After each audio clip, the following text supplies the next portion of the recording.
Okay, चलें mister ठीक है। एक्स। अक्षय साहब के बारे में शिकायत भी आ रही थी कि ब्लास्फेमर हैं, लेकिन शुरू में गुफ्तगू बढ़ चुकी थी उनसे, तो इसलिए टाइम दे दिया। आगे से ख्याल रखिएगा अक्षय साहब। जी सलाम जी भाई, मुफ्ती साहब। वालेकुम सलाम। जी हाँ। जी अगर आप इजाजत दे तो आज मैं आपसे एक पर्सनल सवाल करना चाहता हूँ। जी। मुफ्ती साहब, जो आपके चेहरे पे नूर है उसका राज क्या है? मतलब टाइट क्या है आप? लाइटें ज्यादा हैं। नहीं नहीं, ऐसा तो नहीं है। मैंने आपका उसमें भी देखा है, अमेरिका वाला ब्लॉग भी, वहां तो हाँ, नेचुरल लाइट थी। और दूसरों से भी कंपेयर करके देखा। मेरे एक उस्ताद थे, वो कहते थे कि जो आदमी का चेहरा होता है ना, वो बता देता है कि आदमी एक नंबरी है या दो नंबरी है। तो ओके। मैंने कहा मैं मुफ्ती साहब से पूछूंगा कि उनकी डाइट का राज क्या है। तो हो सकता है अमेरिकन एक टैप एक वाटर। नंबर ही राज हो।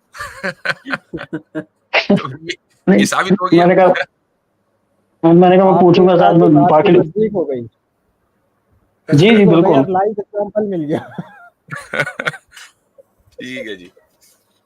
जी। चले करें। आपकी सेहत को ऊपर वाला ठीक रखे, आमीन। हमेशा हम्म। ऐसे ही बरकरार रखे। मुफ्ती साहब, अभी जो पिछले साहब से बात हो रही थी उस पर मैं 2 पॉइंट जस्ट ऐड करना चाहूंगा कि जैसे एक देश है नॉर्थ कोरिया जैसा, और वो केवल अपने दिफा के लिए बनाता है एटम बम वगैरह, वो किसी देश से कोई मतलब नहीं रखता। अब सऊदी जैसा एक देश है जो बिल्कुल इस्लामिक स्टेट है, जिसके पास नॉर्थ कोरिया से ज्यादा पावर है, और वो वहां पे मैसेज भेजता है कि हमको इस्लाम का प्रचार प्रसार करना है और आप हमें इसकी इजाजत दें। और किम जोंग उन जैसा आदमी है, वो कहता है आप हमें कोई मतलब नहीं, हमें जैसे रहना है वैसे रहने दो। अब जाहिर सी बात है कि इस कंडीशन में इकदामी जिहाद होगा। तो जब इकदामी जिहाद होगा तो उसमें स्लेव्स भी बनाई जाएंगी। तो इसमें कंसेंट कहाँ है? ठीक। देखिए मिस्टर एक्स साहब, ये इसको कहा जाता है एक लोडेड क्वेश्चन। ठीक है। आपने और ये खुद एक फैलेसी है। आपने जो एग्जांपल्स दी, नॉर्थ कोरिया एक एक्सट्रीम है, सऊदी अरब एक दूसरे एक्सट्रीम पर है, यानी जियोग्राफिकली भी, और बीच में कई ममालिक हैं जिनका, यानी जाहिर सी बात है कि सऊदी अरब एकदम नॉर्थ कोरिया तो नहीं जाएगा ना। आप बेहतर ये है कि अगर आप हाइपोथेटिकल एग्जांपल ही दे रहे हैं तो आप north Korea and south Korea की एग्जांपल दें। ठीक है, वो ज्यादा बेहतर है। और उसकी वजह यह है कि नॉर्थ कोरिया ने जो एटम बम बनाए हैं, अब आप एक तरफ ये कह रहे हैं कि नॉर्थ कोरिया एटम बम बना रहा है, लेकिन वो ये कह रहा है भाई मुझे किसी से कोई लेना देना नहीं है। भाई जब किसी से लेना देना नहीं है तो एटम बम बना क्यों रहे हो? नहीं, लेना देना है। वो लेना देना किससे है? साउथ कोरिया से। आप जब उस जियोग्राफिकल वॉरफेयर को देखेंगे तो उसका उसका दुश्मन मेन क्या है? वो साउथ कोरिया है। अब इमेजिन करें हाइपोथेटिकली कि साउथ कोरिया जो है वो मुसलमान मुल्क है, सारे मुसलमान हो गए। वो ये कहते हैं कि भाई टेंशन तो पहले से है ही, और हमारे आसपास के सब मुसलमान हैं, मसलन रशिया भी मुसलमान हो गया, जहां जहां बॉर्डर मिलती है वही मुसलमान हो गए।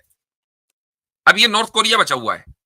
तो नॉर्थ कोरिया को बिल्कुल पैगाम भेजा जाएगा साउथ कोरिया की तरफ से कि आप हमारे जो मुबल्लिगीन हैं, यानी जो दावा देने वाले लोग हैं, उलमा हैं, आप उनको अलाउ करें, उनके लिए बॉर्डर्स खोलें। आपके लोगों को हम जो ह्यूमन राइट्स हैं, वो बेसिक ह्यूमन राइट्स मिलने चाहिए।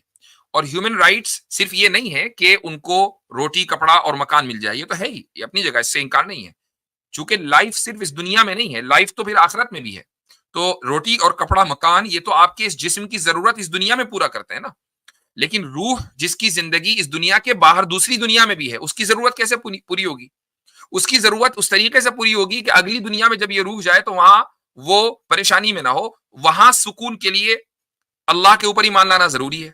और किंग जोंग उन ने अपनी कौम को मसलन डिप्राइव किया हुआ है उस बेसिक ह्यूमन राइट से। तो साउथ कोरिया की तरफ से बिल्कुल पैगाम जाएगा कि आप उन तक ये पैगाम पहुंचने दें, फिर उनकी मर्जी है कि वो कबूल करें ना करें।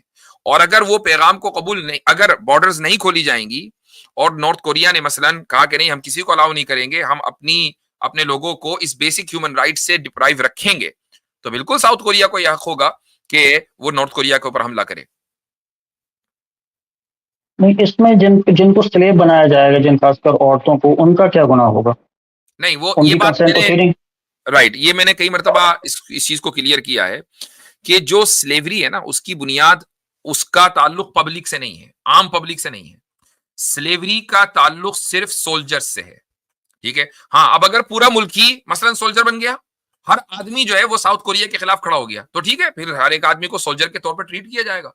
लेकिन अगर सोल्जर्स ही लड़ेंगे, मेन एंड वुमेन, तो फिर ये जो स्लेवरी है इसका एप्लीकेशन भी उन्हीं के ऊपर होगा, आम पब्लिक के ऊपर नहीं होगा।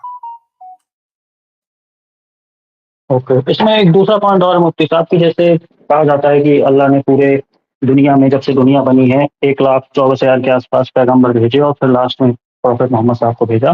तो ये ठीक है, पहले जितने भेजे वो एकदम से सारे मैसेज एकदम से खत्म कर दिए गए। अब लास्ट मैसेज के लिए कहा जा रहा है कि फिर से जीरो से स्टार्ट करो और पूरी दुनिया में फिर से उसके लिए रमजान में भी आपको खून बहाना पड़े तो बहाओ।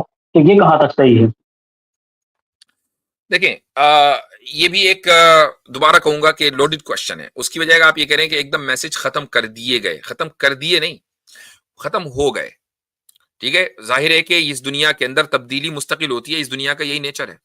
कोई भी मैसेज होगा उसके अंदर तब्दीली आएगी कुछ अरसे के बाद।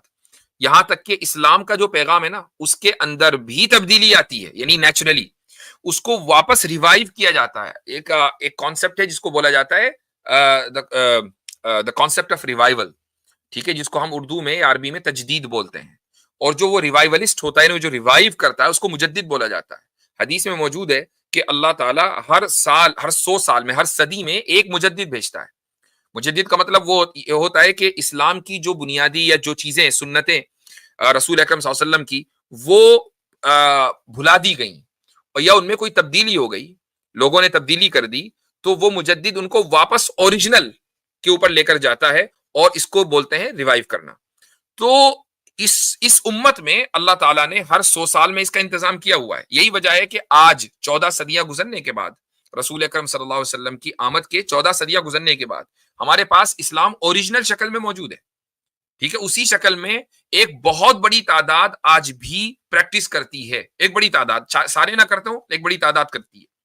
ये भी हदीस में मौजूद है कि ला तज़ालु ताइफतुम मिन उम्मती ज़ाहिरीना अलल हक, कि मेरी उम्मत की एक जमात हक से लगी रहेगी, हक के ऊपर डटी रहेगी। हक उसी शक्ल में रहेगा जिस शक्ल में रसूल अकरम सल्लल्लाहु अलैहि वसल्लम ने पेश किया था। वो एक जमात होगी, पूरी उम्मत को नहीं कहा।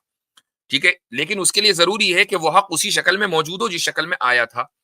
ये कैसे उस शक्ल में मौजूद है? ये तो बदल रहा है, नेचुरली बदलना चाहिए, जो कि इस दुनिया का निजाम यही है। अल्लाह ताला ने तजदीद का जो सिलसिला शुरू किया है, वो उसके जरिए वो ओरिजिनल मैसेज बाकी रहता है। ये तजदीद का सिलसिला पिछली उम्मतों में नहीं था।